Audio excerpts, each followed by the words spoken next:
अजिंक्य रहाणे ने क्रिकेट को अलविदा कह दिया है। उन्होंने आज सुबह अपना रिटायरमेंट अनाउंस कर दिया है। So first of all congratulations Ajinkya Rahane on a very successful test career. Mainly उन्होंने वनडेज भी खेला, टी20 भी खेला, लेकिन टेस्ट क्रिकेट में जिन यहाँ पे उनके सारे एस्पिरेशंस थे वहां पे उन्होंने सबसे सक्सेसफुली परफॉर्म किया भारत के लिए। So congratulations.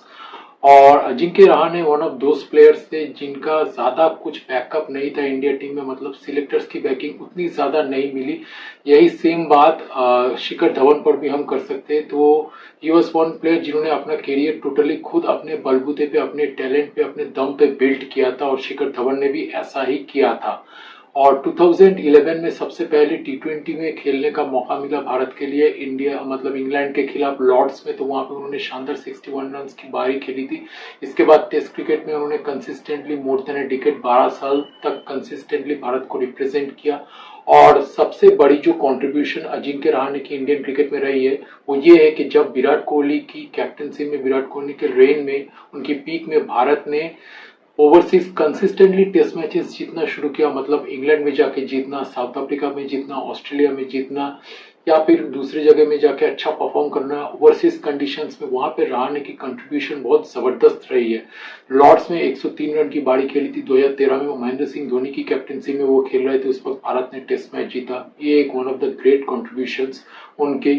इसके बाद 2014 में जब ब्रिस्बेन में बहुत लंबी स्कोर का मतलब पीछा कर रही थी भारत की टीम, उन्होंने शानदार 147 रन की बारी खेली 171 गेंदों में विराट कोहली के साथ लंबी पार्टनरशिप हुई 250 प्लस रन की। भारत ने ड्रॉ अचीव किया, सॉरी मेलबोर्न में हुआ था ये गेम। इसके बाद जब 2018 में डाउन अंडर जाके भारत ने ऑस्ट्रेलिया के घर में टेस्ट सीरीज में हराया, वहां पे फर्स्ट टेस्ट मैच में ब्रिस्बेन में सेकेंड इनिंग्स में रहाणे ने शानदार 70 रन की बारी खेली। बहुत में भारत ने बहुत डिफिकल्ट सिचुएशन में कमबैक किया था मैच में फर्स्ट इनिंग्स में, इसके बाद हार गई थी, लेकिन उस फर्स्ट इनिंग्स में रहाणे की 51 रन की एक शानदार बारी थी। और जब भारत मेलबोर्न में जीती तो उसमें भी सेकेंड इनिंग्स में 44 रन की एक क्रूशियल बारी रहाणे ने खेली थी। तो वहां पे कंसिस्टेंटली कॉन्ट्रीब्यूशन रहे हैं रहाणे के ओवरसीज में। इसके बाद मतलब अगर आप हेडिंगली में देख लीजिए, इंग्लैंड में 2018 में वहां पे भी भारत 1-0 से पीछे था, उसके बाद 2-0 से पीछे था, उसके बाद रहाणे ने तीसरे टेस्ट मैच के फर्स्ट इनिंग्स में शानदार 81 रन की बारी के लिए भारत ने 300 प्लस किया और अंत में भारत वो टेस्ट मैच जीता। तो अगर आप देखेंगे तो ओवरऑल कंसिस्टेंटली उन्होंने परफॉर्म किया है और परफॉर्म करके दिया है, और मतलब देसी कंडीशन से ज्यादा उन्होंने विदेशी कंडीशन जो कि ज्यादा बड़ा चैलेंज होता है वहां पे अच्छा परफॉर्म किया है। जोहानिसबर्ग में भारत ने जो तीसरा टेस्ट मैच जीता, जब बहुत ही अनप्लेबल पिच था 2018 में 2-0 से भारत पीछे तो मैच जीतना जरूरी था, वहां पे एकदम फायरिंग विकेट पे जहाँ पे खेलना बहुत मुश्किल था, उन्होंने 48 रन की एक शानदार बारी खेली थी, भारत को जीतने में मदद की थी, भारत को लीड लेने में मदद की थी। वहां पे उस 48 का मतलब अगर वो एक सपाट विकेट होता तो वहां पे 150 रन रहाणे बनाते। तो that 48 was equal to 150 on a good batting paradise. So उनके कंसिस्टेंटली कॉन्ट्रीब्यूशन है, और सबसे बड़ी कॉन्ट्रीब्यूशन जो थी वो मेलबोर्न में थी 2021 में, जब 36 में ऑल आउट हो गई थी ब्रिस्बेन में भारत की टीम। दूसरा टेस्ट मैच जितना जरूरी था, और भारत के main batsman Virat Kohli parenthood के चलते छुट्टी लेके घर आ गए थे।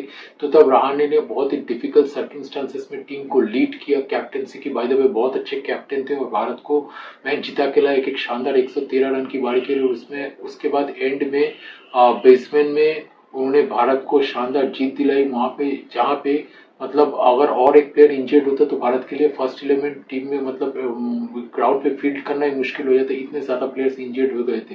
तो इतने डिफिकल्ट सर्कमस्टांसेस में उन्होंने बहुत अच्छा लीड किया, काम कंपोस्ट लीडर थे, ज्यादा कैप्टनसी का मौका नहीं मिला, लेकिन जहां पे जितना भी मिला उन्होंने भारत को अपना फुल सर्विस दिया। स्किप में बहुत अच्छे फील्डर थे, ये सब बेसिक कॉन्ट्रीब्यूशन है, लेकिन ओवरऑल एक बहुत ही काम कंपोस्ट कैरेक्टर थे, बहुत ही बड़े जेंटलमैन थे गेम के, एक ट्रेडिशनल टेस्ट क्रिकेटर थे। टेस्ट क्रिकेटर को जैसा होना चाहिए उसके हिसाब से ही उन्होंने अपने आप को ढाला था, और अटैकिंग बैटिंग भी कर सकते थे, लेकिन ट्रेडिशनल क्रिकेट स्ट्रोक्स में विश्वास रखते थे। रहाणे एक ऐसे बल्लेबाज थे, मतलब ट्रेडिशनल क्रिकेटिंग शॉट्स खेल के भी वो 100 से ज्यादा स्ट्राइक रेट मेंटेन कर सकते थे। वनडेज में उनके साथ थोड़ा अनफेयर ट्रीटमेंट हुआ, लेकिन टेस्ट में 85 टेस्ट मैचेस खेलने का उन्हें मौका मिला, और उनको बैटिंग ज्यादा नहीं मिली, तो जब मतलब परफॉर्म नहीं कर पाए, थोड़ा वक्त उन्हें दिया गया, उसके बाद टीम से ड्रॉप कर दिया गया। और उनकी जो फाइनल बैटिंग एक्सप्लॉइट थी वो थी वर्ल्ड टेस्ट चैंपियनशिप के फाइनल में 2023 में।